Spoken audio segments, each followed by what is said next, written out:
Hi అండి. Welcome back to my channel Vasantha vlogs. ఈరోజు నేను టైలరింగ్‌లో మీకు ఒక మంచి టిప్ చెప్తాను చూడండి.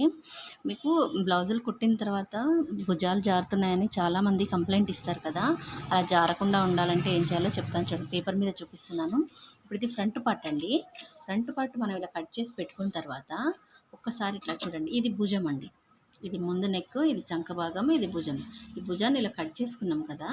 దీన్ని ఒక్క హాఫ్ ఇంచు ఇలా స్ట్రైట్‌గా ఉన్నదాన్ని చంకల్లో ఏం కట్ చేయకండి. ఖాళీ భుజం సైడ్ వచ్చే నెక్ని మాత్రం ఇలా చూడండి. ఒక హాఫ్ ఇంచ్ ఇలా ఇలా కిందికి మార్క్ చేసి ఇలా మార్క్ చేసుకోండి. ఇలా ఒక హాఫ్ ఇంచ్ ఇక్కడి నుంచి ఇక్కడికి. అలాగే మనం హుక్స్ పట్టి కడతాం కదా, ఆ భాగంలో కూడా దీన్ని ఇక్కడ ఇది క్రాస్ తీసుకుంటాము. ఇక్కడ మనం డాట్ పెట్టుకుంటాం కదా, ఇక్కడ ఈ నెక్ దగ్గర ఇక్కడి నుంచి ఇక్కడికి ఒక హాఫ్ ఇంచ్ దీన్ని లోపలికి జరపండి. ఇది మళ్ళీ కింద జరపమాకండి, ఓన్లీ పై భాగం మాత్రమే. ఇలాగా కింద కరెక్ట్ ఉందండి. ఇక్కడ మాత్రమే ఒక హాఫ్ ఇంచ్ ఇలా మార్క్ చేసుకొని ఇక్కడ హాఫ్ ఇంచు, ఇక్కడ హాఫ్ ఇంచు ఇలా కట్ చేసేయండి అంతే.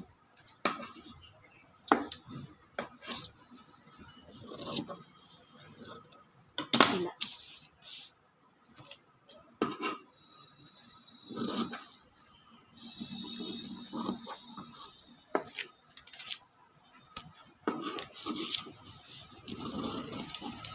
చూసారా? ఇలా ఈ హాఫ్ ఇంచులు రెండు ఇలా తీయటం వల్ల మీకు భుజాలు ఇంకా జారమని అన్నా జారవనండి. ఒకవేళ నెక్ ఎక్కువైనా సరే అది భుజాలు జారవు.